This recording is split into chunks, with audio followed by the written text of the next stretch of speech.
அழைக்கப்பட்டிருக்கிற உங்கள் பொருட்டு கிறிஸ்து இயேசுவின் நிமித்தம் கட்டுண்டவனாய் இருக்கிறேன். உங்களுக்காக எனக்கு அளிக்கப்பட்டிருக்கிற தெய்வ கிருபைக்குரிய நியமமும் இன்னதென்று கேட்டிருப்பீர்களே. அது என்னவெனில், புறஜாதிகள் சுவிசேஷத்தினாலே உடன் சுதந்திரருமாய் ஒரே சரீரத்துக்குள்ளானவர்களுமாய் கிறிஸ்துவுக்குள் அவர் பண்ணின வாக்குத்தத்தத்துக்கு உடன் பங்காளிகளுமாய் இருக்கிறார்கள் என்கிற இந்த ரகசியத்தை அவர் எனக்கு வெளிப்படுத்தி அறிவித்தார். ஆமென். பவுல் என்ன டிஃபைன் பண்ணுறாரு அப்படின்னு பார்த்தீங்கன்னா, இந்த இடத்துல 1ஆம் வசனத்தில் அவர் டிஃபைன் பண்ணுற காரியம், நான் ஆங்கில மொழிபெயர்ப்பிலிருந்து நான் வாசிக்கிறேன். ஐ பால் த prisoner of Christ Jesus for the sake of you Gentile. அவர் சொல்கிறாரு,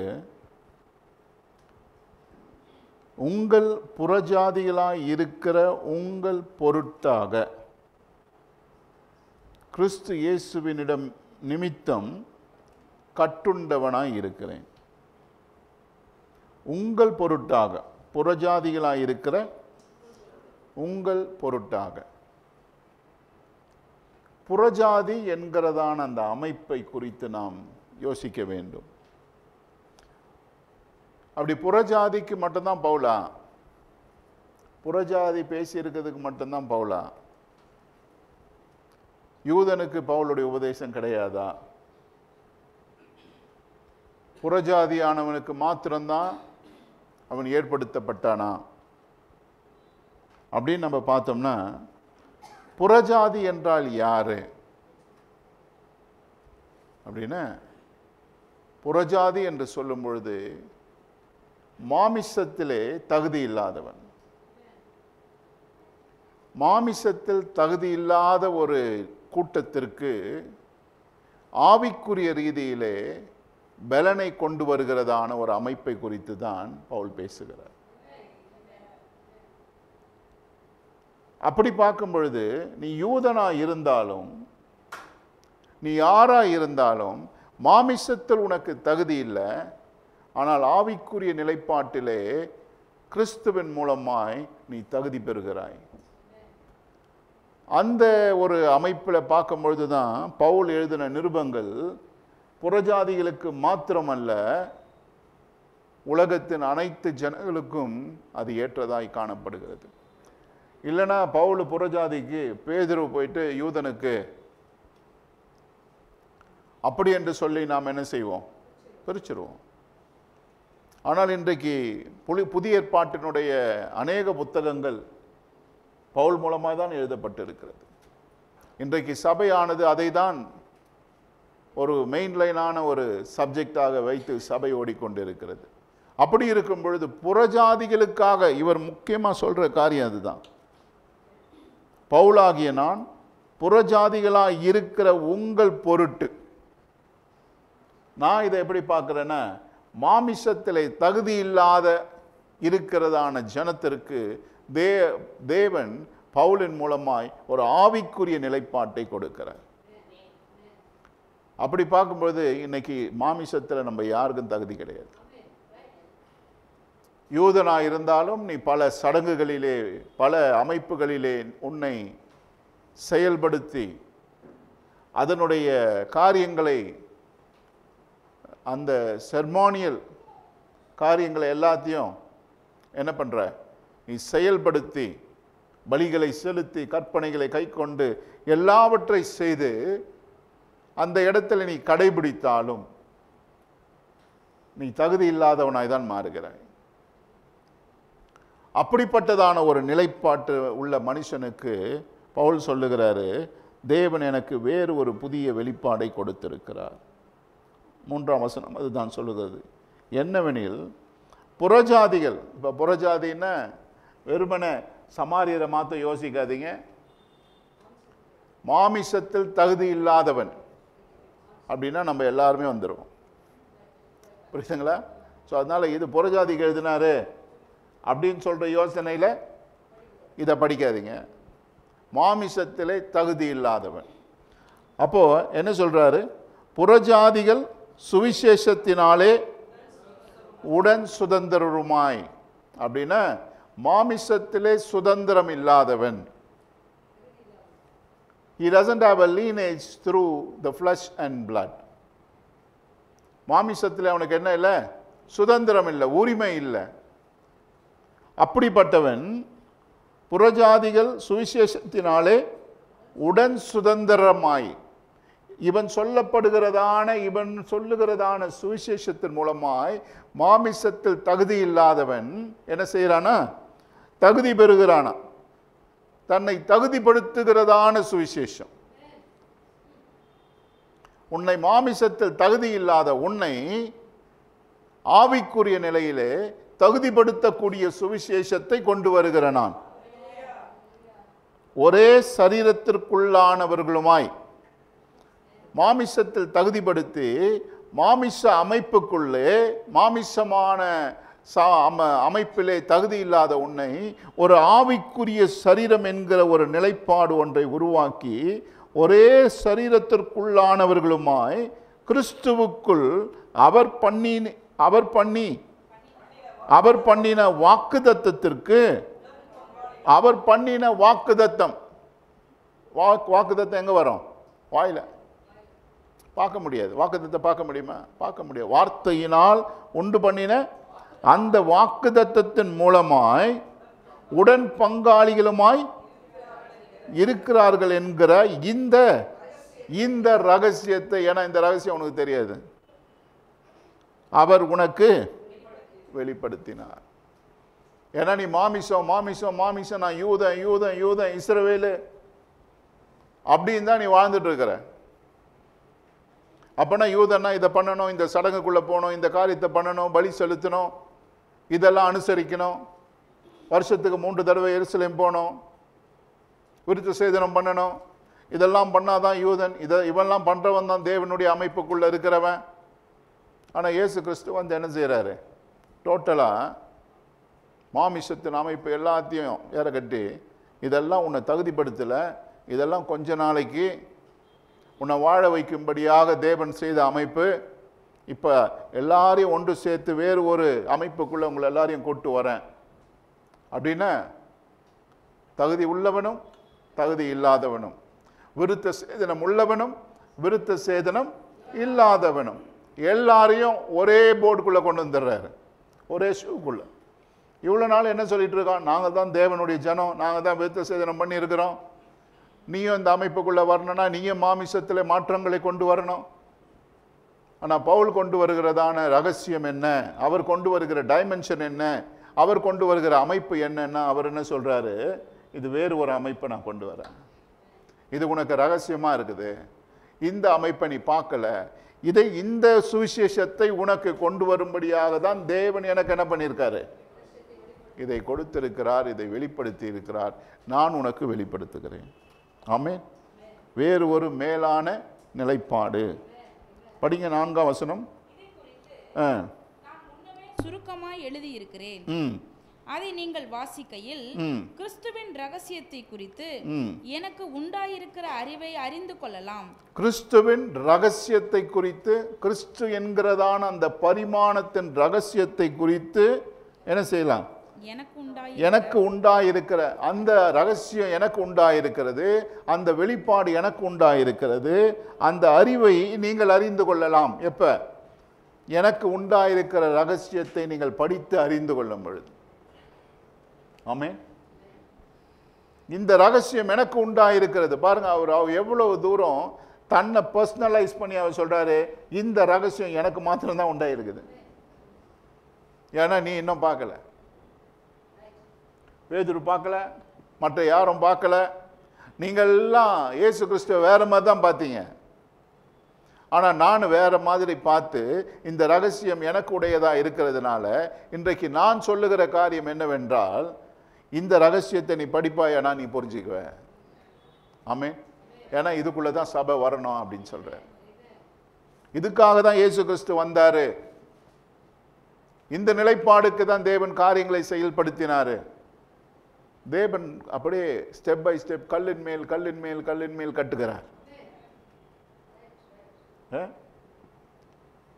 அதுக்குன்னு சொல்லிட்டு நீங்க சொல்லக்கூடாது எல்லா அப்போஸ்தலரை பார்க்கிலும் பவுல் தான் பெருசுன்னு சொல்லிட்டு. ஏன்னா தேவன் ஸ்டெப் பை ஸ்டெப்பாக தான் கட்டுறாரு. மாமிசத்தில் வந்தவரை அறியாவிட்டால் இந்த நிலைப்பாட்டுக்கு வர முடியாது. புரியுதுங்களா? மாமிசத்தில் வந்தவரை அறிந்திருக்க வேண்டும். அப்பதான் மாமிசத்தில் அவர் என்ன கொண்டு வந்தார்னு அறிய முடியும். ஆகையினால் அந்த சீஷர்கள் சொல்லுவதும் தேவையானது தான், பவுல் சொல்லுவதும் தேவையானது. ஆனால் நீங்கள் எதுலையும் ஸ்டாக்னேட் ஆக முடியாது, வளர்ந்துட்டே போனோம். ஆமென். பேதுரு சொல்லுகிறதான மற்ற சீஷர்கள் சொல்லுகிறதான நிலைப்பாட்டிலே உட்கார்ந்துட முடியாது. இயேசு ரொம்ப நல்லவர், அற்புதங்களை செய்தார், அடையாளங்களை செய்தார், பார்வை அளித்தார், குஷ்டரோகிகளை சுகம் பண்ணார், அதெல்லாம் கேட்க ரொம்ப நல்லா இருக்கும். எனக்கு ஏதாவது செய்வாரா அப்படின்னு நம்ம பார்த்துட்டு இருப்போம். ஆனால் பவுல் என்ன சொல்றார், அதை விட கொஞ்சம் மேலே பார்க்கணும்.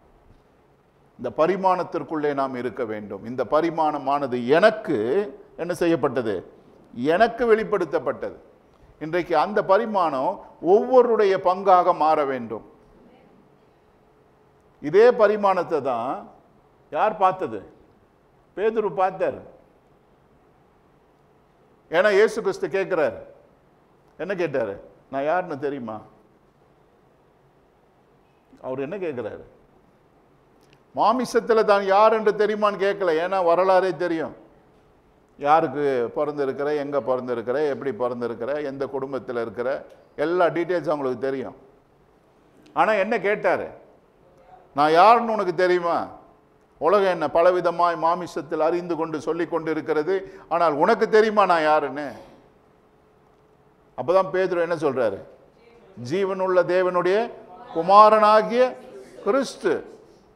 அவர் சொல்றார், இது மாமிசமும் இரத்தமும் இதை உனக்கு வெளிப்படுத்தவில்லை, பரலோகத்தில் இருக்கிற தேவன். அப்படின்னா மாமிசத்தின் மூலமாய் நீ இதை அறிந்து கொள்ள முடியாது, இதை வெளிப்பாட்டின் மூலமாய் தான் அறிந்து கொள்ள முடியும். அந்த வெளிப்பாட்டை தான் இங்கே பவுல் போயிட்டு இன்னும் டிஃபைன்டா பெற்றுக்கொள்றார். அப்படின்னா எல்லாருக்கும் வேணும். ஆமென். எல்லாருக்கும் இந்த வெளிப்பாடு வேணும். இந்த வெளிப்பாட்டிலே தான் நாம் வாழ முடியும். அந்த வெளிப்பாட்டிலே தான் நாம் பிரவேசிக்க முடியும். அதிலே தான் கட்ட முடியும். பவுல் இந்த வெளிப்பாட்டை அவர் அறிந்தவராய் சொல்லுகிறார். எனக்கு இது கொடுக்கப்பட்டிருக்கிறது. 5ஆம் வசனம். அதை நீங்கள் வாசிக்கையில் கிறிஸ்துவின் ரகசியத்தை குறித்து எனக்கு உண்டாயிருக்கிற அறிவை அறிந்து கொள்ளலாம். இந்த ரகசியம் இப்பொழுது அவருடைய பரிசுத்த அப்போஸ்தலருக்கும் தீர்க்கதரிசிகளுக்கும் ஆவியானவராலே வெளிப்படுத்தப்பட்டிருக்கிறது போல முற்காலங்களில் மனுபுத்திரருக்கு அறிவிக்கப்படவில்லை. ஆமென். என்ன பண்ணப்பட்டிருக்கான்? முன்பு இந்த பரிமாணம் அறிவிக்கப்படவில்லை. It was not declared. When it is not declared, you cannot understand. அறிவிக்கப்படாத பட்சத்திலே நீ தெரிந்து கொள்ள முடியாது. ஆகையினாலே தப்பு மோசே மேல கிடையாது, ஆபிரகாம் மேல கிடையாது, ஈசாக்கு யாக்கோபு மேல கிடையாது. ஏன்னா it was not declared. அறிவிக்கப்பட்டால் தானே பார்க்க முடியும். அதனால இன்னைக்கு நீங்க போயிட்டு நாங்க தான் மேன்மையான ஜனங்க அப்படின்னும் சொல்ல முடியாது. ஏன்னா இந்த காலகட்டத்திற்கு என்ன அறிவிக்கப்பட்டிருக்கிறதோ அதிலே தான் நாம் வாழ முடியும். அறிவிக்கப்படும் பொழுது அறிந்து கொள்வது, விசுவாசிப்பது, அதிலே கடந்து செல்வது முக்கியமான காரியம். இயேசு கிறிஸ்து திடீர்னு வராரு, பிறக்கிறாரு, என்ன சொல்றாரு? போ, இனி பாவம் செய்யாது. எப்படிங்க இருக்கும்?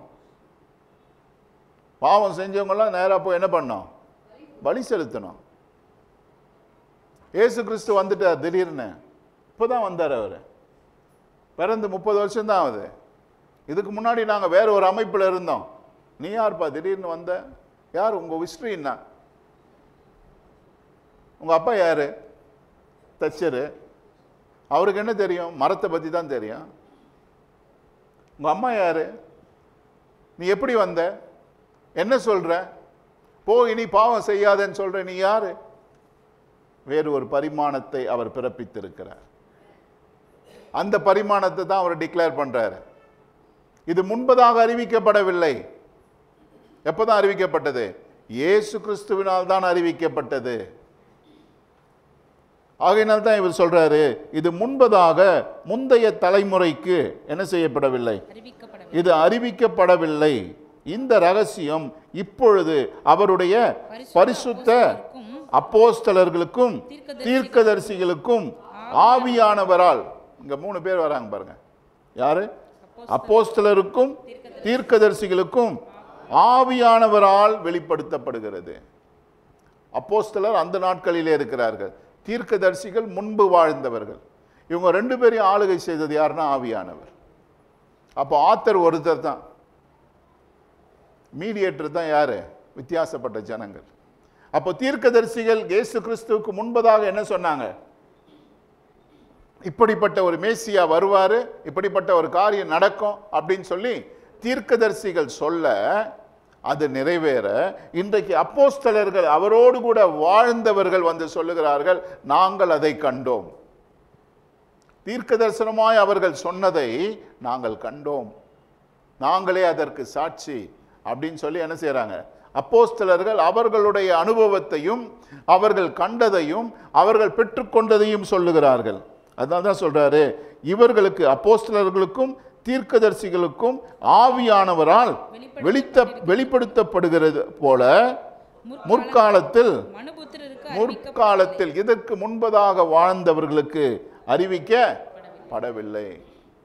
It was not declared, it was not known. ஆகையினாலே 7ஆம் வசனம் படிங்க. தேவனுடைய பலத்த சத்துவத்தால் எனக்கு அளிக்கப்பட்ட வரமாகிய அவருடைய கிருபையினாலே இந்த சுவிசேஷத்துக்கு ஊழியக்காரனானே. ஆமென். அவர் சொல்றார், இந்த நல்ல செய்திக்கு நான் ஊழியக்காரனானேன். முன்பு சொல்லப்படலை, இன்றைக்கு சொல்லப்பட்டிருக்கிறது. இன்றைக்கு சொல்லப்பட்டிருக்கிற இந்த பரிமாணத்தை உங்களிடத்திலே கொண்டு வருகிற ஊழியக்காரனாய் நான் மாறி இருக்கிறேன். ஏன்னா நான் அதை புரிஞ்சுக்கினேன். ஆமென். இன்றைக்கு நாம் இந்த பரிமாணத்தின் ஊழியக்காரர்களாய் மாற வேண்டும். Because we are privileged. நாம் ஸ்லாக்கியம் பெற்ற ஜனங்களாய் இருக்கிறோம். முந்தைய ஜனங்கள் இதை அறியாமல் இருந்தார்கள். ஆனால் இந்த காலகட்டத்தில் இருக்கிற இந்த தலைமுறைக்கு, கிறிஸ்துவுக்கு பிறகு பிறந்திருக்கிறதான அந்த தலைமுறைக்கு அவர் என்ன செய்றாரு? ஒரு புதிய பரிமாணத்தை ஏற்படுத்தி இருக்கிறார். இதுதான் ஃபைனல் பரிமாணம். ஆமென். கிறிஸ்துவுக்கு முன்பதாக இருந்ததெல்லாம் வேறு பரிமாணங்கள். ஆபிரகாம் காலத்திலே கற்பனைகள் கிடையாது, தெரியுமா இல்லையா உங்களுக்கு? அவர் கொண்டு வந்தாரா? கல்லெல்லாம் எழுதி கொண்டு வந்தாரா? ஆனால் ஆபிரகாம் அவருடைய காரியங்கள், அவருடைய விசுவாசம் நீதியாய் எண்ணப்பட்டது. அவர் சொன்னார், என்ன சொன்னார்? விருத்த சேதனம் பண்ணிக்கப்பா, அது போதும். அதுக்கப்புறம் மோசே வந்து என்ன சொல்றாரு? கொஞ்சம் கூட்டுறாரு. என்ன சொல்றாரு? விருத்த சேதனம் மாத்திரம் பத்தாது, தேவன் இதெல்லாம் சொல்றாரு, இதன்படி எல்லாம் செய்யணும். இதுதான் சடங்கு, இதுதான் ஒழுங்கு, இந்த காரியத்தெல்லாம் தேவன் எதிர்பார்க்கிறாரு. இதெல்லாம் செய்தாதான் என்ன பண்ண முடியும்? அவரை பிரியப்படுத்த முடியும். ஆமென். அதுக்கு பிறகு இயேசு கிறிஸ்து வந்து என்ன சொல்றாரு? இதெல்லாம் முடிஞ்சு, இது புதிய ஒரு பரிமாணம். ஆமென். அப்ப பாருங்க, ஒவ்வொரு காலகட்டத்திற்கும் ஒவ்வொரு வித்தியாசமான பரிமாணத்தை தேவன் கொண்டு வருகிறார். ஒவ்வொரு நிகழ்விலும், ஒவ்வொரு காலகட்டத்திலும். அப்போ ஒவ்வொரு காலகட்டத்தில் இருக்கிற அந்த பரிமாணத்தை புரிந்து கொள்வது நம்முடைய அவசியம். அந்த பரிமாணத்தோடு கூட ஓட வேண்டியது நம்முடைய அவசியம். அதற்காக தான் தேவன் ஒவ்வொரு பரிமாணங்களை ஒவ்வொருவருக்கு கொடுக்கிறார்.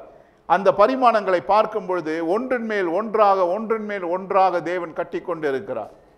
கட்டி கிறிஸ்துவோடு கூட அந்த பரிமாணங்களை எல்லாம் பரிபூர்ணமாக்குகிறார். கிறிஸ்து வந்து என்ன பண்றாரு?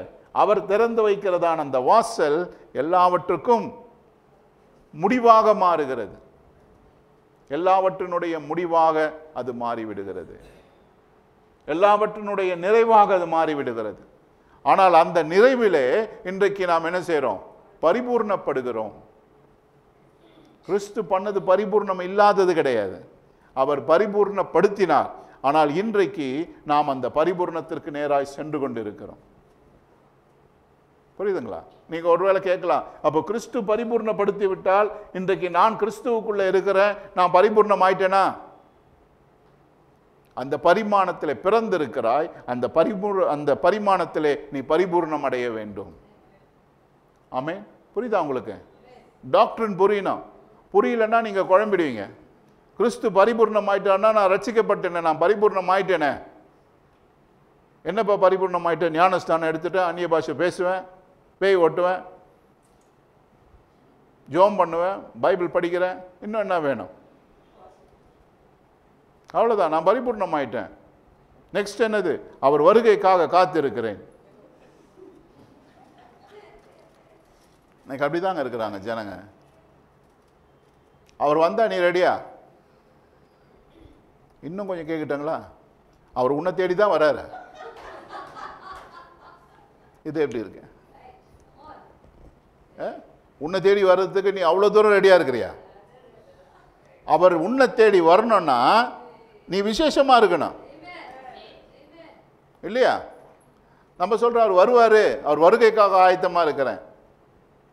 அவருக்கு ஏற்ற ஒரு அமைப்பில் நீ இருந்தா தானேப்பா உன்னை தேடி வருவாரு. இன்னைக்கு அவரை ஏற்ற ஒரு பரிமாணத்தில் நீ இல்லாம இருக்கும்போது அவர் வருவார்னு அவர் வருவாரு. யாரை தேடி? மணவாட்டியை தேடி. மணவாட்டி எப்படி இருக்கும்? அங்க எங்க மேய்ஞ்சினேன். மணவாட்டி அலங்காரமா, ரெடியா, ஆயத்தமா, தன்னை பாதுகாத்து தன்னை ஒழுக்கப்படுத்தி ஒரு மணவாட்டியை போல இருந்தாதான் அந்த மணவாட்டியை தேடி மணவாளன் வருவார் இல்லையா? இல்லைன்னா என்ன பண்ண மாட்டாரு? வரமாட்டாருங்க. இன்னைக்கு சபை ஆயத்தமாக வேண்டும். எதற்கு? அவர் வந்து உன் குறை தீர்க்கத்துக்கு இல்லை, அவரோடு சேர நாம் ஆயத்தமாக வேண்டும். புரியுதா உங்களுக்கு?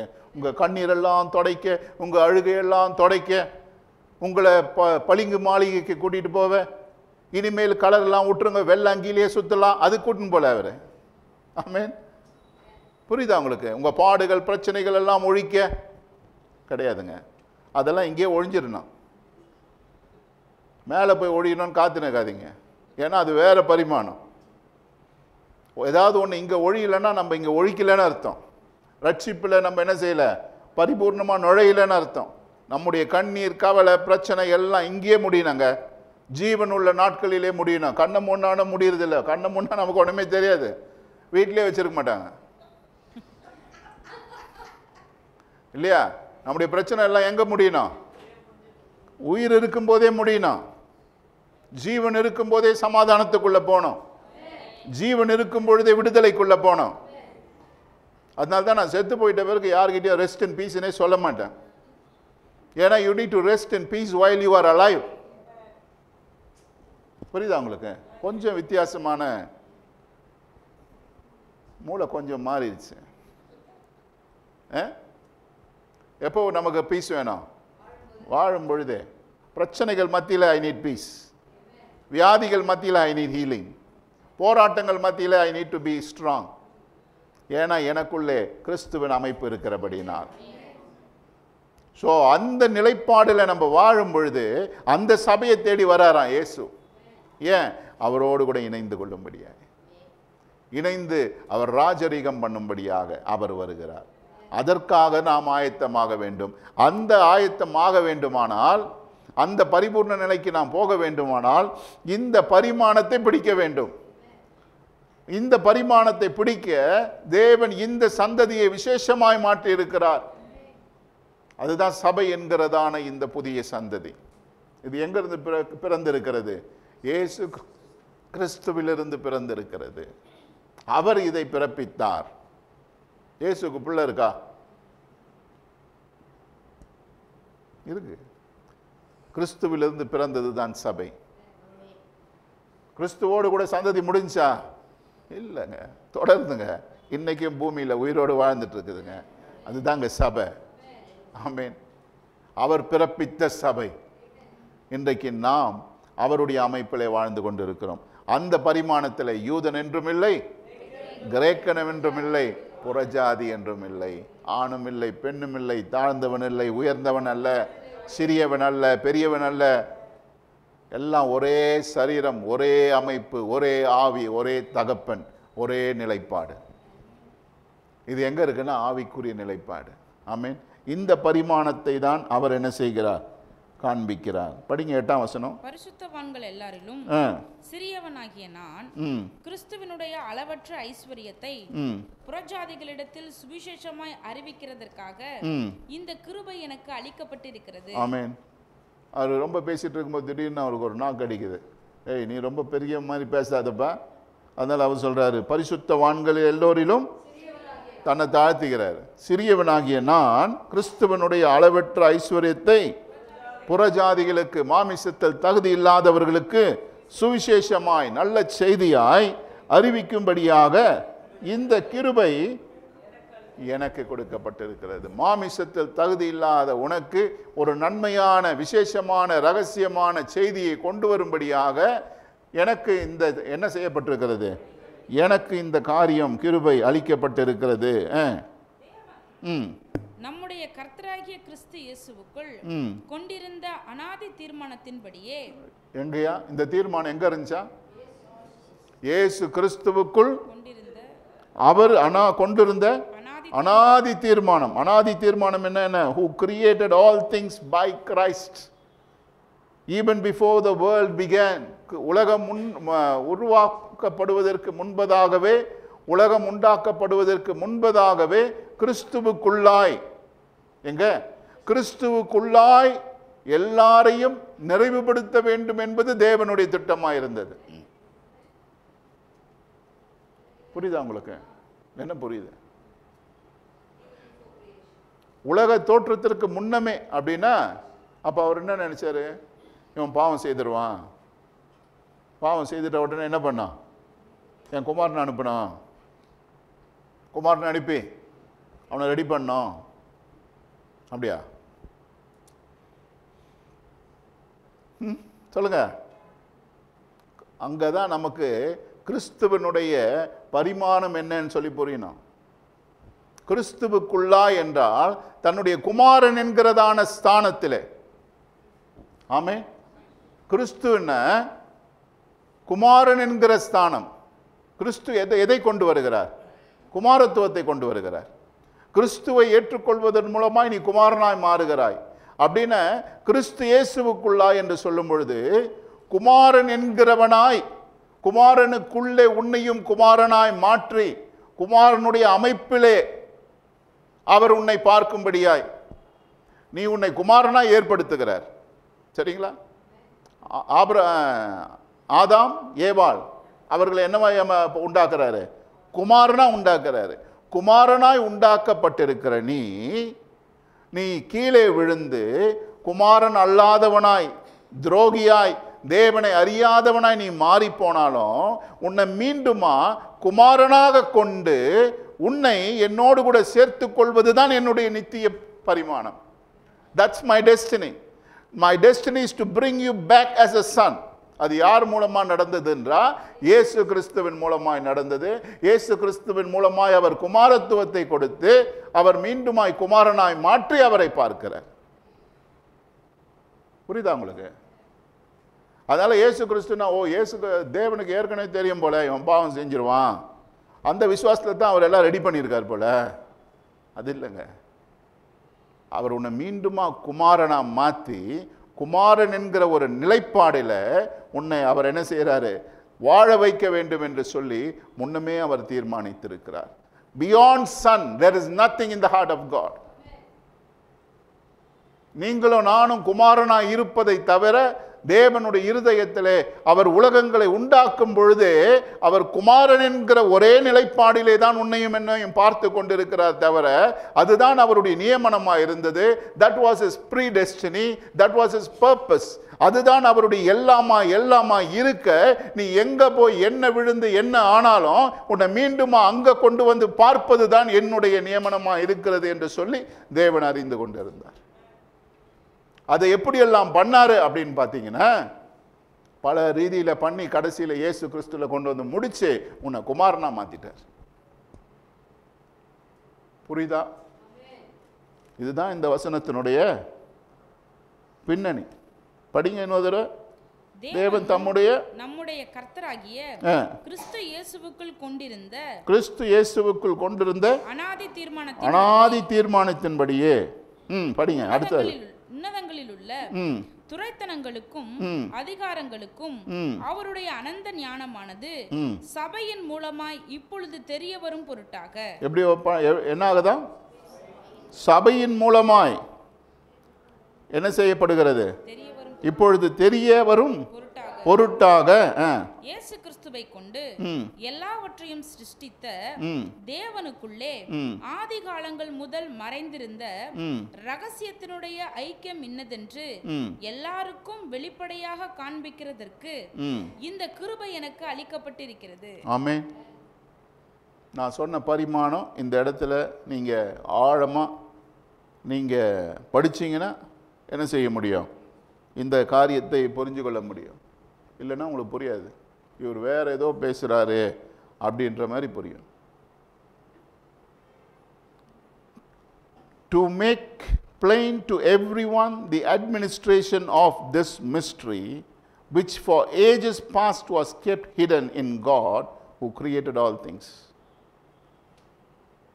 அவருடைய இருதயத்திலே இவைகள் எல்லாம் மறைத்து வைக்கப்பட்ட காரியமாய் இருக்க, his intent was that now through the church, சபையின் மூலமாக, the manifold wisdom of God, தேவனுடைய அனந்த ஞானமானது என்ன செய்யப்படும்படியாக, வெளிப்படுத்தப்படும்படியாக.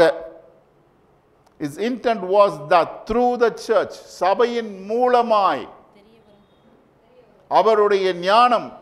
என்ன ஞானம்? எப்படி இந்த காரியங்கள் எல்லாம் செயல்படுத்த வேண்டும் என்கிறதான அவருடைய மேலான உன்னதமான ஞானம் வெளிப்படும்படியாக, that should be made known to the rulers and authorities in the heavenly realm. யாருக்கு தெரிய வரும்படியாக? துரைத்தனங்களுக்கும் அதிகாரங்களுக்கும் சபையின் மூலமாய் தெரிய வரும்படியாக. ரொம்ப மேன்மையான ஒரு நிலைப்பாடு. Made be known to the rulers and authorities in heavenly realm.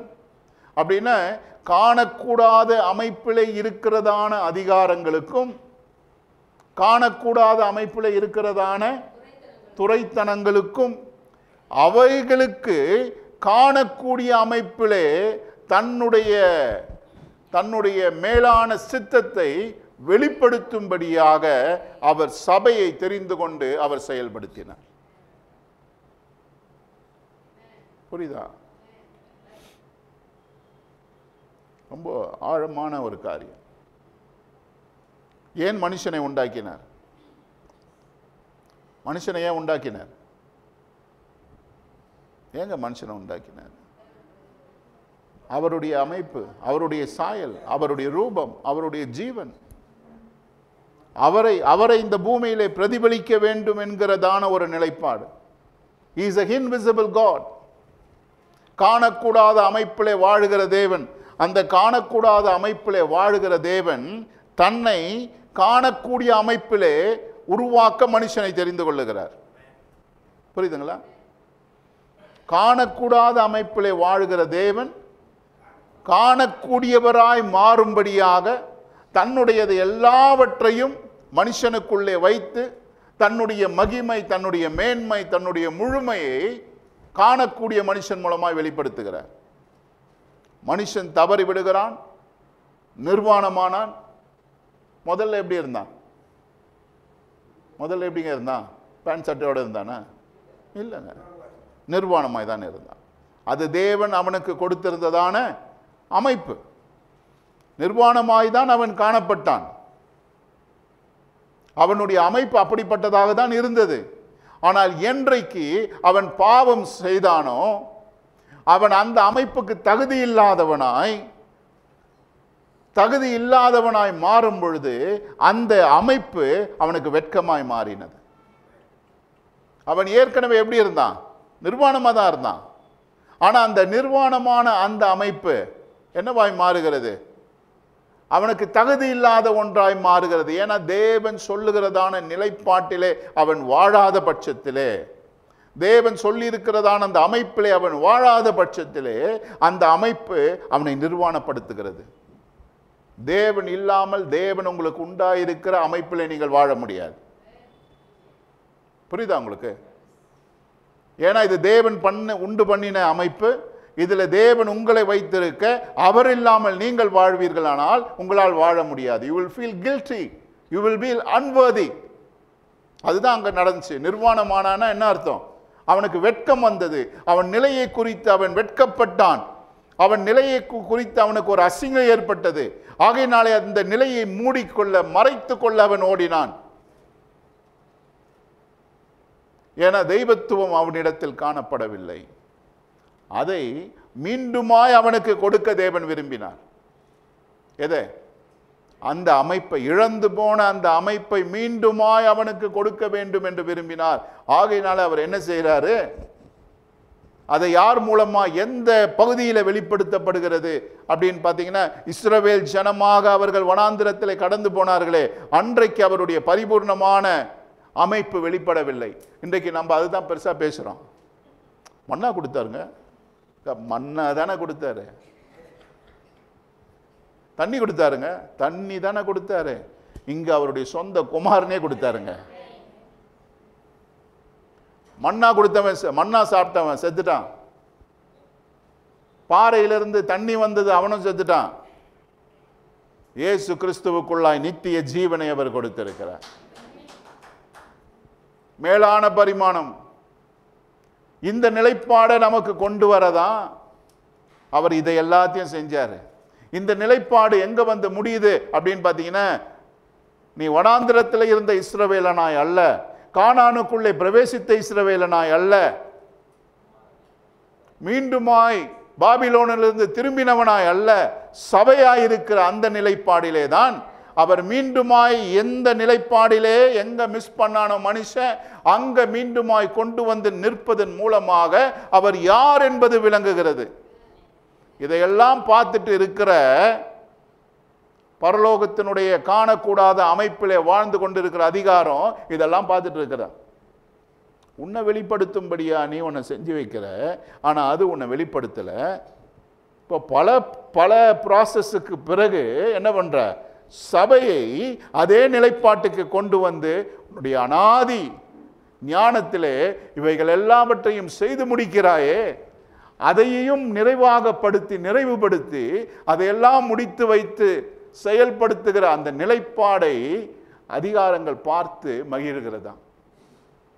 அந்த அதிகாரத்தெல்லாம் யார் மூலமா, அந்த அதிகாரங்களுக்கு, துரைத்தனங்களுக்கு, வான மண்டலத்தின் அதிகாரங்களுக்கு யார் மூலமா நிரூபிக்கிறார்னா, சபையின் மூலமாக. தேவன் தோற்று போகிறவர் அல்ல, அவர் விட்டு விடுகிறவர் அல்ல. அவர் சொன்னது நிறைவேறும், அவர் தீர்மானித்தது நடக்கும். ஆகையினாலே மனுஷன் மூலமாய் அவர் உண்டாக்கி காட்டினார். பாரு, என்னுடைய நிலைப்பாடை நான் காணக்கூடிய ஒரு அமைப்பிலே மாற்றி இருக்கிறேன் பாரு அப்படின்னு மனுஷனை காட்டினார். அவன் தோற்று போனான். இன்றைக்கு சபையை காட்டுறாரு. பாரு, திரும்ப நான் நிப்பாட்டிட்டேன் பாரு. அவன் விழுந்தாலும் அவனை தூக்கி எடுத்தார். ஆபிரகாமின் சந்ததியை அவர் கை கொடுத்து தூக்கி நிறுத்தி அவர் சொல்றாரு, என்னுடைய மகிமை. அந்த வசனம் அதுதான் சொல்லுகிறது. என்ன பண்ணுகிறது? அவருடைய நித்திய 11ஆம் வசனம், இயேசு கிறிஸ்துவை கொண்டு எல்லாவற்றையும் சிருஷ்டித்த தேவனுக்குள்ளே ஆதி காலம் முதல் மறைந்திருந்த ரகசியத்தினுடைய ஐக்கியம் என்னதென்று எல்லாருக்கும் வெளிப்படையாக காண்பிக்கிறதற்கு இந்த கிருபை எனக்கு அளிக்கப்பட்டிருக்கிறது. ஆமென். என்ன செய்கிறாரா? இந்த கிருபை எனக்கு அளிக்கப்பட்டிருக்கிறது. துரைத்தனங்களுக்கும் அதிகாரங்களுக்கும் அவருடைய அனந்த ஞானமானது சபையின் மூலமாய் இப்பொழுது தெரிய வரும் பொருட்டாக கிறிஸ்து இயேசுவை கொண்ட எல்லாவற்றையும் சிருஷ்டித்து மீண்டுமாய் கிறிஸ்து இயேசுக்குள்ள என்ன பண்றாராம்? திரும்ப அவர் அமைத்து சீரமைத்து, is creating again another son in the only begotten son. அந்த முதற் பேரான குமாரனுக்குள்ளே மீண்டுமாய் எல்லாரையும் குமாரனாய் அவர் சிருஷ்டித்து அந்த குமாரத்துவத்தை அவனுக்கு கொடுத்து என்ன பண்றாரா? தேவனுக்குள்ளே ஆதி காலம் முதல் மறைந்திருந்த, என்னங்க ரகசியம் மறந்துருச்சு? குமாரனை இந்த பூமியிலே நான் உருவாக்க வேண்டும். ஆமென். ஏன்னா அவன் தான் சுதந்திரனா இருக்க முடியும். அவன்தான் பிதாவான தேவனுக்கு சொந்தக்காரனா இருக்க முடியும். எல்லோருக்கும் வெளிப்படையாக காண்பித்திருக்கிற இந்த கிருபையை எனக்கு எனக்கு அளிக்கப்பட்டிருக்கிறது. படிங்க 12. அவரை பற்றும் விசுவாசத்தால் அவருக்குள் நமக்கு தைரியமும் திட நம்பிக்கையோட தேவனிடத்தில் சேரும் ஸ்லாக்கியமும் உண்டாயிருக்கிறது. ஆமென். அவரை பற்றும் விசுவாசத்தில் எதை? அந்த குமாரத்துவத்தை கொண்டிருக்கிறதான அந்த கிறிஸ்துவின் அமைப்பை விசுவாசித்து அதிலே நீ கடந்து போவாயானால் நீ என்ன செய்வாய்? In whom we have boldness and access with the confidence by the faith to him. அவருக்குள்ள என்ன வருதா? விசுவாசமும் தைரியமும் திட நம்பிக்கையோடு தேவனிடத்திலே சேரும் ஸ்லாக்கியம் இயேசு கிறிஸ்துவின் மூலமாய் குமாரர்களாய் இந்த பூமியிலே வாழும்படியாய் நாம் பெற்றிருக்கிறோம். ஆகையால் உங்கள் நிமித்தம் நான் அனுபவிக்கிற உபத்திரவங்களினால் நீங்கள் சோர்ந்து போகாதிருக்க நீங்க அதனால என்ன செய்யாதீங்க? சோர்ந்து போகாதீங்க. ஏன்னா இதன் நிமித்தம் இதுக்காக நான் பிரயாசப்படுறேன். இதுக்காக நான் பிரயாசப்படும் பொழுது துன்பப்படுகிறேன், அடிக்கப்படுகிறேன், பலவிதமான சூழ்நிலைக்குள்ள போறேன். அதனால நீங்க என்ன பார்த்து ஐயோன்னு சோர்ந்து போகாதீங்க. என்ன செய்யுங்க? என்ன செய்யணுமா? சோர்ந்து போகாதிருக்க வேண்டிக் கொள்ளுகிறேன். அவைகள் உங்களுக்கு மகிமையா இருக்கிறது. அவைகள் எப்படி இருக்கா? உங்களுக்கு மகிமையா இருக்கிறது. இது நிமித்தம் நான் பரலோகத்திலும் பூலோகத்திலும் உள்ள முழு குடும்பத்துக்கும் நாமக்காரன் ஆகிய பாருங்க, பரலோகத்திலும் பூலோகத்திலும் இருக்கிற முழு குடும்பத்திற்கும் நாமக்காரன் ஆகிய நம்முடைய கர்த்தராய் இருக்கிற இயேசு கிறிஸ்துவினுடைய பிதாவை நோக்கி முழங்கால் படியிட்டு பாருங்க, எல்லா இவர் இந்த முழு குடும்பத்திற்கும் நாமக்காரனாய் இருக்கிற முழு குடும்பத்துக்கும் என்னங்க பேரு? கிறிஸ்து என்கிறதான அந்த அமைப்பிலே முழு குடும்பத்தையும் கொண்டு வராரு. புரியுதுங்களா? முழு குடும்பத்தையும் அந்த அமைப்பின் பேரிலே அவர்கள் எல்லாரையும் கொண்டு வந்து, ஆங்கில மொழிபெயர்ப்பு சொல்லுகிறது, for this reason I kneel before the Father from whom every family in heaven and on earth derives its name. என்ன செய்தா? The family, every family derives its name. What's the name? Being a son. அந்த கிறிஸ்துவின் அமைப்புக்குள்ளே போகும் பொழுது ஒவ்வொரு குடும்பத்துக்கும் பேர் வைக்கிறாரா? என்ன பேரு? குமாரு, யாக்கோபு அப்படின்னு இல்லை. என்ன பேரு? ஒரே பேரு, குமாரன் என்கிற பெயர், தன்னுடைய ஜனம் என்கிற பெயர். அந்த நாமத்திற்குள்ளாய், அதான் கிறிஸ்துவுக்குள்ளே ஒன்று சேர்க்கப்பட்டிருக்கிற சபை. கிறிஸ்துவுக்குள்ளே, கிறிஸ்து என்கிற பொதுவான அமைப்பிலே வித்தியாசப்பட்ட ஜாதி ஜனங்கள் எல்லாரையும் ஒன்று சேர்த்து ஒரே குமாரனாய், ஒரே ஜனமாய், ஒரே குடும்பமாய் மாற்றி இந்த எல்லா குடும்பத்துக்கும் ஒரே நாமத்தை கொண்டு வராரா? அந்த நாமம் தான் குமாரன் என்கிற நாமம். கேட்குறீங்களா எப்படி சொல்றீங்கன்னு? இஸ்ரவேல் ஜனத்தை சொல்றாரு, என் குமாரனை போக விடு. ஆமென். லீவ் மை ஃபர்ஸ்ட் பார்ன், என்னுடைய முதற் பேரான குமாரனை அனுப்பி விடுப்பா. யாரு சொன்னாரு? முதல் பேரான குமாரன் யாரு? யோசேப்பை மட்டும் சொல்றாரா? இல்லை ரூபனை மட்டும் சொன்னாரா? இல்லைங்க, எல்லா கோத்திரத்தையும் சொன்னார். எல்லா கோத்திரத்துக்கும் அவர் வச்ச ஒரே பேரு என் குமாரன். இன்னைக்கு சபை நமக்கு வச்சிருக்க ஒரே பேரு குமாரன். நீ எந்த கோத்திரம்? தோத்திரம். அதுக்கெல்லாம் கவலைப்படாதீங்க. நிறைய பேர் கேட்பாங்க, நீ எந்த கோத்திரம், நீ எந்த ஊர், இல்லையா? என்னை சுற்றி சுற்றி கேட்பாங்க. ஒரே பேர் தான், குமாரன். ஆமென். ஏன்னா இந்த நாமத்தை தான் அவர் கொண்டு வந்திருக்காராம். எல்லா குடும்பங்களுக்கும் என்ன பண்ணியிருக்காரு? எல்லா குடும்பத்திற்கும் ஒரே நாமக்காரனாகிய ஒரே பேரை கொடுத்து என்ன பண்றாராம்? நம்முடைய கர்த்தராகிய இயேசு கிறிஸ்துவினுடைய பிதாவை நோக்கி முழங்கால் படியிட்டு நீங்கள் அவருடைய ஆவியினாலே உள்ளான மனுஷனில் வல்லமையாய் பலப்படவும். உள்ளான மனுஷனிலே, மாமிசத்தெல்லாம் விட்டுருங்கப்பா. யூதன் கிரேக்க, விருத்த சேதனம் இல்லை, அதெல்லாம் என்ன செய்? விட்டுட்டு என்ன செய்யணுமா? உள்ளான மனுஷனிலே, I pray that out of his glorious riches he may strengthen you with power through his spirit in your inner being. உன்னுடைய உள்ளான மனுஷன் பலனடையவும், so that Christ may dwell in your heart through faith. கிறிஸ்து உன்னுடைய இருதயத்திலே விசுவாசத்திலே வாசம் பண்ணும்படியாகவும். எப்படி கிறிஸ்து வந்து திறந்து உள்ள போந்துறாரு? இல்லைங்க, சின்னத்தில் அப்படி தான் சொல்றாரு, உங்க சின்ன இருதயத்தில் பெரிய இயேசு வரணும் அப்படின்வாங்க சண்டே ஸ்கூல்ல. ஞாபகம் இருக்கா உங்களுக்கு? நாங்கள் இப்போ அப்படிலாம் ஏமாத்துறதில்லை. கிறிஸ்து என்கிற பரிமாணத்திற்குள் நீ வாழ வேண்டும். கிறிஸ்து என்கிற பரிமாணம் உன்னுடைய இருதயத்தை நிரப்பணும். அதுதான் இங்க சொல்லப்படுகிறது. அப்படிதான் உள்ளான மனுஷன் என்ன பண்ணுவான்? பலப்படுவான். அந்த உள்ளான மனுஷன் பலப்படும்படியாக என்ன செய்கிறாரா? அந்த கிறிஸ்து என்கிற அந்த பரிமாணத்திலே விசுவாசத்தினாலே கிறிஸ்து உங்கள் இருதயங்களில் வாசமாய் இருக்கவும், நீங்கள் அன்பிலே வேரூன்றி நிலை பெற்றவர்களாகி. நீங்கள் அன்பிலே வேரூன்றி. ஏன்னா கிறிஸ்து வரும்பொழுது உன்னுடைய இருதயம் அன்பா மாறுது. ஏன் அன்பா மாறுது? உன்னுடையது ஒன்றும் இல்லை, எல்லாம் அவருடையது. அவருடைய அன்பு உன்னிலே என்ன செய்கிறது? வாசம் பண்ணுகிறது. அந்த அன்பிலே செயல்படுகிற வண்ணமாய். அடுத்த வசனம், சகல பரிசுத்தவான்களோடு கூட கிறிஸ்துவனுடைய அன்பின் அகலமும் நீளமும் ஆழமும் உயரமும் இன்னதென்று உணர்ந்து. எப்படியா? கிறிஸ்துவனுடைய அன்பின் அகலம் நீளம் ஆழம் உயரம். இது என்ன காட்டுதுன்னா ஆக்யூரசியை காட்டுது, அளவை காட்டுது. என்ன அளவா? அவர் கிறிஸ்துவின் அன்பினுடைய அளவு, அகலம், ஆழம், நீளம், உயரம் எல்லாம் என்னன்னு தெரியுமா? நம்ம சொல்லலாம், நான் கிறிஸ்துவை நேசிக்கிறேன், பாட்பாடலாம். ஆனால் ஆழம் கரெக்டாக இருக்குதான்னு பார்க்கணும். ஆழம் கரெக்டாக இருந்தால் தான் கொடுக்கறது கரெக்டாக இருக்கும். இன்னைக்கு காலையில் நான் சொன்னேன் பார்த்தீங்களா, you might be giving but still you are not giving. நீ கொடுக்கலாம், என்ன கொடுக்கலாம்? என்னையே கொடுத்துட்டேன். இல்லைப்பா, நீ இன்னும் கொடுக்கலப்பா. 80% கொடுத்துட்டேன். இல்லை, நீ இன்னும் கொடுக்கல. ஏன்? நீ கொடுத்த பத்தியா?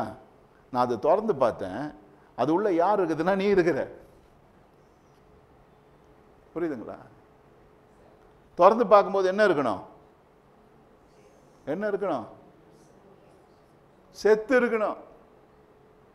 ஹலோ, புரியுதுங்களா? கொஞ்ச நாளைக்கு முன்னாடி வந்த வெளிப்பாடு. நான் கொடுக்குறேன்னு சொல்லிட்டு ரொம்ப இதாக இருந்தேன். ஆனால் ஆண்டவர் சொன்னார், நீ கொடுக்குற, ஆனால் நீ கொடுத்ததை திறந்து பார்க்கும்போது நீ இருக்கிறப்ப உள்ள. ஏன்? நீ இன்னும் செத்து இல்லை. நீ செத்துட்டு இருந்தீன்னா எப்படி இருக்கும்? அங்கே தான் நான் இருக்கிறேன். பலிப்பீடத்தில் போய் உட்கார வச்சு பலி போட்ட பிறகு இன்னும் உயிர் இருந்தா என்ன அர்த்தம்? சாவலன்னு அர்த்தம். அந்த பலியின் மேலே தேவன் என்ன சொல்லுவார்? ஆஹா, என்ன பலி? இல்லைப்பா, சரியா வெட்டலப்பா, அவன் கழுத்தை சரியா வெட்டல. ஏன் வெட்டல? சாவக்கூடாதுன்னு ஆசை. சாவக்கூடாதுன்னு ஆசைப்படுறதுனால என்ன பண்ணல? சரியா வெட்டல, இன்னும் பிடிச்சினுக்குது. ஏன்? ஐயோ, எனக்கு சாக விருப்பம் இல்லைங்க, ஏன்னா எனக்கு ஒரே ஒரு ஆசை, அதை முடிச்சுட்டு வந்துடுறேனே. அப்படின்னா உன்னை சரியா கொடுக்கல. நீ கொடுத்துட்டினா, ஐயோ நான் செத்துட்டேன்னா அப்புறமா என்ன பண்ணுது? அவர் பார்த்து கொள்வார். ஆபிரகாம் அதுதான், ஆண்டவரே எனக்கு வாக்குத்தத்தம் பண்ணீங்களே, அவனை வச்சு தானே நான் எல்லாமே பில்ட் பண்ணலான்னு சொல்லிட்டு இத்தனை காலமாக எனக்கு ஆசையை ஊட்டி 25 வருஷமான ஆசையை டெவலப் பண்ணி 25 வயசுக்கு அப்புறம் என் குழந்தைய கொடுத்து எல்லாம் வளர்த்த பிறகு டக்குன்னு என்ன ஆண்டவரே கொடுத்த வாக்குத்தத்தத்தை திரும்ப கேட்குறீங்களே? அப்போ எப்படி அவன் தேவனை கொடுத்தான்? என்ன ரீதியில் கொடுத்தான்? அப்படி கொடுக்கணும்னா என்ன இருக்கணும்? அவர் பார்த்து கொள்வார். அவன் செத்துருவானே, அப்படிதான்ப்பா எனக்கு வேணும். அந்த செத்த ரீதியில தான் எனக்கு வேணும். ஏன்? அந்த செத்த ரீதியில கொடுத்த பிறகுதான் நீ யாருன்னு எனக்கு தெரியும். அப்போ செத்து போனாலும் பரவாயில்லை, நான் கொடுக்குறேன் அப்படின்னு சொல்லும் போது என்ன நீ எந்த ரீதியில வச்சிருக்கன்னு தெரியும். என் மேல உனக்கு இருக்கிற விசுவாசம் என்னன்னு புரியும். நீ என்னை எப்படி பார்க்கறன்னு புரியும். இல்லைன்னா உன்னுடைய இருதயம் எல்லாம் எது மேல இருக்கு? வாக்குத்தத்த மேலேயே இருக்குது. வாக்குத்தத்த மேல இல்லை, என் மேல இருக்கணும்ன்றாரு. அதனால தான் நீ கொண்டு வரும்போது திறந்து பார்க்கும்போது அவருக்கு உயிர் இருக்கக்கூடாதான். ஹலோ, நானும் பார்க்குறேன். ஆமென். அப்படி மனப்பூர்வமாய், அதுதான் இங்க சொல்றாரு, உன்னுடைய அன்பு கிறிஸ்துவின் அன்பிலே, உன்னுடைய இருதயம் எப்படி இருக்கணுமா? அன்பிலே நிறைந்து. அன்புன்னா என்னங்க? நீளம், ஆழம், அகலம் எல்லாம் பரிபூர்ணமா உன்னுடைய இருதயம் நிரம்பி, இந்த அளவின்படி உன்னுடைய அன்பு இருக்கா? நீ மேலான சந்ததியாச்சே. You are a privileged generation, but how is your love? What's the depth? அதனுடைய அகலம் என்ன, ஆழம் என்ன, உயரம் என்ன? எந்த ரீதியில நீ கொடுத்திருக்கிறாய்? அதான் சொல்றாரு, பரிசுத்தவான்களோடு கூட சேர்ந்து கிறிஸ்துவனுடைய அன்பின் அகலமும் நீளமும் ஆழமும் உயரமும் என்னதென்று உணர்ந்து. என்ன சொல்றாரு? ஸ்பீடா போற வேலை கிடையாது. இது உட்கார்ந்து, ஓரமா உட்கார்ந்து உணர்ந்து, sit down and understand. எல்லாம் முடிஞ்சிச்சுங்க. ஸ்பீடா ரட்சிப்பு, ஸ்பீடா ஞானஸ்தானம், ஸ்பீடா அபிஷேகம், இன்னும் ஸ்பீடா வந்துடும். எல்லாம் முடிஞ்சவன நெக்ஸ்ட் என்ன பண்ற? போகாத, உணர், உட்கார்.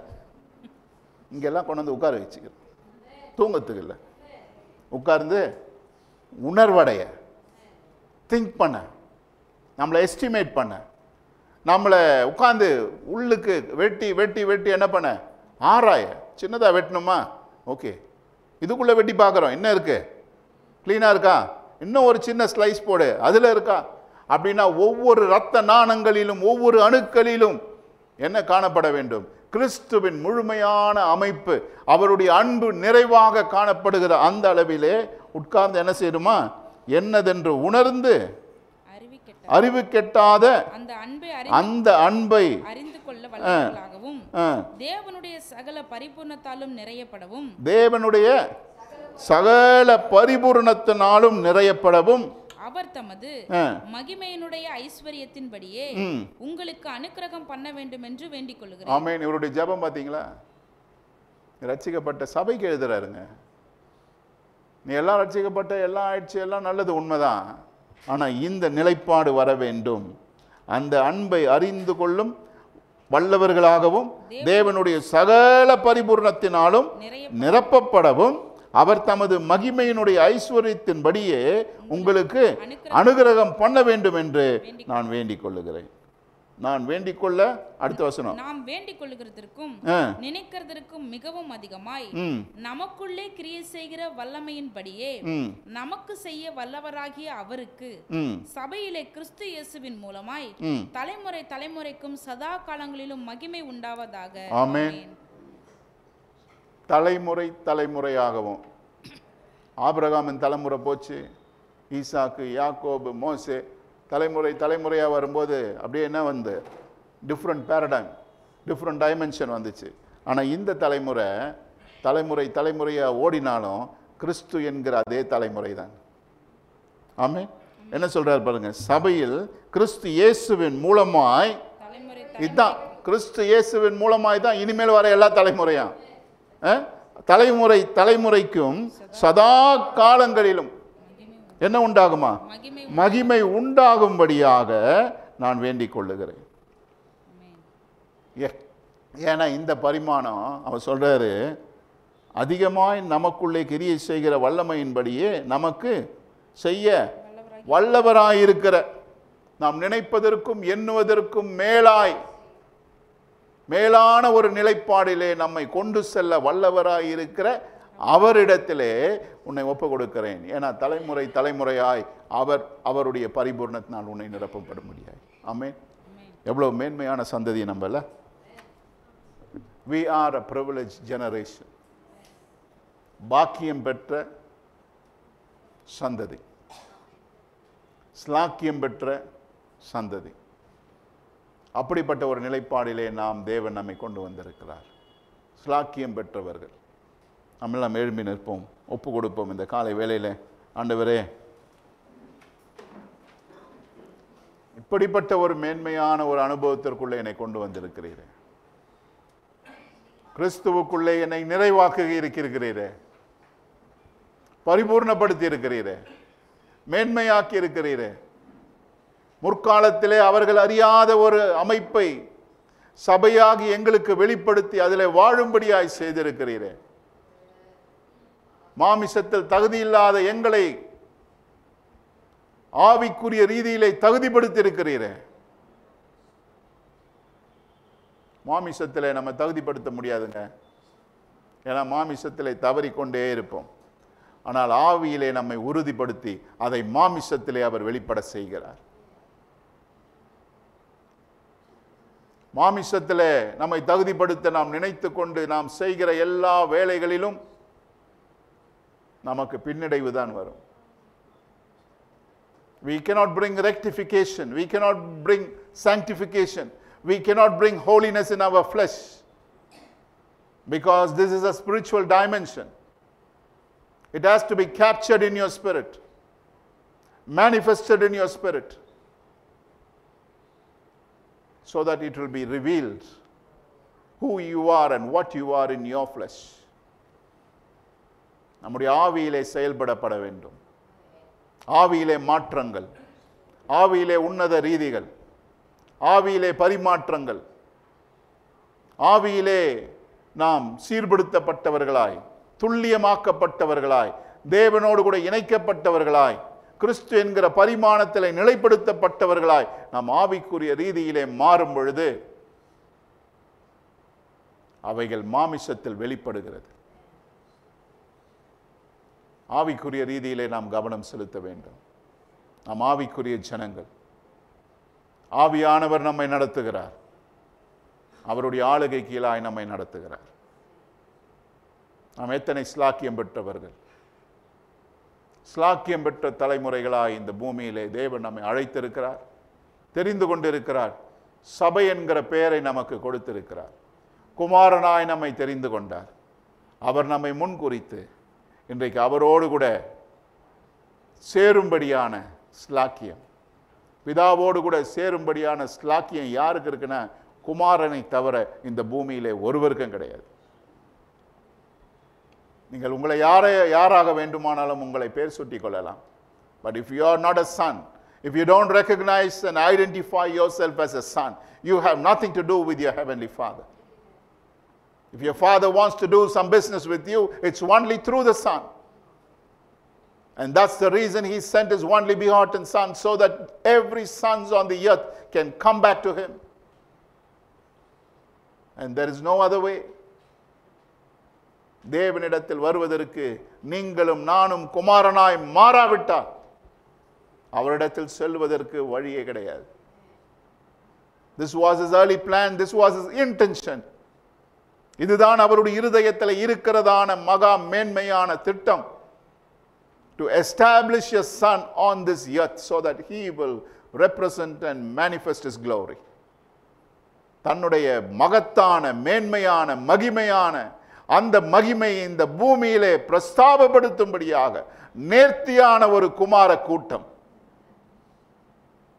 இன்னைக்கு நீங்களும் நான் அதற்கு ஆயத்தமாக வேண்டும். அதற்காக ஆயத்தமாக வேண்டும். அந்த நேர்த்தியான ரீதியை ஏற்படுத்ததான் கிறிஸ்து, இயேசு கிறிஸ்து இந்த பூமியிலே வந்து தன்னையே பலியாய் கொடுத்து முதற்பேரானவராய், ஜெயித்தவராய், கூட்டத்தின் தலையாக, நம்முடைய முன்னோடியாக, தளபதியாக அவர் நமக்கு முன்பதாய் சென்று கொண்டிருக்கிறார். அவரை பார்க்கும் பொழுது, அவரை அணுகும் பொழுது, you need to have faith, you need to have hope, you need to have assurance. அவர் மூலமாய் உனக்கு நம்பிக்கை, விசுவாசம், உறுதி. காரணம், அவரால் முடியுமானால் மாமிசமான என்னால முடியும். அவருக்கு பின்பதாய் நான் செல்லுவேன், என் பிதாவை நான் சந்திப்பேன், அவருடைய சுதந்திரவாளியாய் நான் மாறுவேன். ஒப்பு கொடுப்போம். சர்வ வல்ல தேவனே, இந்த காலை வேளையில் என்னை ஒப்பு கொடுக்கிறோம். எங்கள் ஒவ்வொருவரையும் ஒப்பு கொடுக்கிறோம். சபையாய் ஒப்பு கொடுக்கிறோம். தேவனுடைய பரிபூர்ண சித்தத்திற்கு நேராக எங்களை ஒப்பு கொடுக்கிறோம். எங்களோடு கூட இடைப்படும், எங்களோடு கூட பேசும், எங்களோடு கூட காரியங்களை நடப்பிக்கும். நாங்கள் தகுதி இல்லாத ஜனங்கள், மாமிசத்திலே பலவீனமானவர்கள், மாமிசத்தில் தகுதி இல்லாதவர்கள். ஆனால் எங்களை ஆண்டவரே தகுதிப்படுத்தி இருக்கிற உம்முடைய ஆவியானவரே, உமக்கு நாங்கள் நன்றி செலுத்துகிறோம். எங்களை அர்ப்பணிக்கிறோம், தாழ்த்துகிறோம். முழுமையாய் உம்மை சார்ந்து, முழுமையாய் அர்ப்பணிக்க, முழுமையாய் பலிப்பிடத்திலே ஒப்பு கொடுக்க நீர் எங்களோடு கூட இடைப்படும், நீர் எங்களோடு கூட பேசும், எங்களை கொண்டு செல்லும். எங்களை ஒப்பு கொடுக்கிறோம். சபை முழுவதையும் ஒப்பு கொடுக்கிறோம். பெரியவர் முதல் சிறியவர் வரை ஒப்பு கொடுக்கிறோம். இன்றைக்கு புரிந்தவர்கள், புரியாதவர்கள், கேட்டவர்கள், கேளாதவர்கள், இந்த குடும்பத்தில் பங்காளியா இருக்கிற ஒவ்வொருவருக்கும் நான் ஜெபிக்கிறேன். Let there be an impartation in the spirit. இந்த ஆவியை பற்றி பிடிக்கிற ஜனங்களாய் மாறுவார்களாக. Let there be an impartation. ஒரு ஒரு ஒரு காரியம் அவர்களை தொடும்படியாய் ஜெபிக்கிறோம் ஆண்டவரே. அபிஷேகம் அவர்களை தொடட்டும், எண்ணங்களை புதுப்பிக்கட்டும், ஆவியிலே பலனடையட்டும், எழும்பட்டும் ஆண்டவரே. உம்முடைய குமாரர்களாய் இந்த பூமியிலே மாறட்டும். ஒப்பு கொடுக்கிறோம். தொடர்ந்து வழி நடத்தும். இயேசுவின் நாமத்தில் வேண்டிக் கொள்கிறோம் பிதாவே.